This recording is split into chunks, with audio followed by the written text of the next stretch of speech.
एक बर्फीले जंगल में एक यात्री अकेले अपने रास्ते की खोज में था। रात के अंधेरे ने उसके साथ खिलवाड़ किया और वह जंगल के अंधेरे में खो गया। धीरे धीरे जंगल का वातावरण उसे डरावना लगने लगा। चिल्लाहट की ध्वनि और अजीब आवाजें उसके कानों में गूंजने लगीं। वह अपने आप को वहां फंसा हुआ महसूस करने लगा। यात्री की धड़कनें तेज हो गईं जब वह एक अजीब रूप में तालेबंद एक पुरानी बंदूक वाले पुराने भूतपूर्व बंगले की ओर बढ़ा। उसने अपने कदम धीरे धीरे बढ़ाते हुए देखा कि बंगला धीरे धीरे उसकी ओर आ रहा है, जैसे कोई अदृश्य शक्ति उसे खींच रही हो।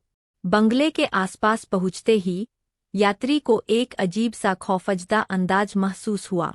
उसने खिड़की में से एक पुरानी महिला की आवाज सुनी, कृपया मदद कीजिए। यह कहते हुए वह विलग गई। यात्री ने सोचा कि क्या यह सच है? क्या वह एक भूत है? धीरे धीरे बगीचे की ओर बढ़ते हुए उसने एक और अजीब चीज देखी। एक आवाज आ रही थी, मुझे बचाओ, मुझे यहाँ से निकालो। वह एक पुरानी बोर वाली कूच से सुनाई दी। यात्री का दिल धड़क उठा।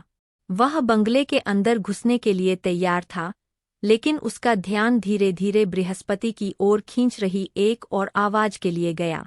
बचाओ, कृपया मुझे बाहर निकालो। यह कहते हुए एक पुराना औरत के साथ एक गुफा के बाहर निकला। यात्री ने अपने आप को संभाला और धीरे धीरे बगीचे की ओर बढ़ते हुए गुफा की ओर बढ़ा। जैसे ही वह गुफा के पास पहुंचा, वह अचानक देखा कि वह खुद ही उस औरत की तरह अदृश्य हो गया है। यात्री का दिल उसके सीने में धड़कने लगा। उसने धीरे धीरे उस अदृश्य औरत के पास बढ़ा और पूछा, क्या आप ठीक है?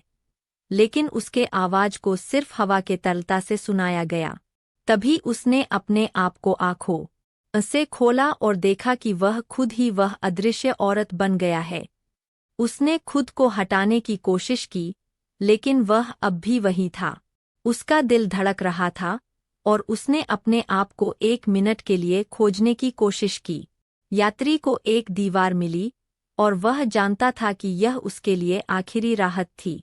वह दीवार के पीछे छुप गया और धीरे धीरे सोने लगा।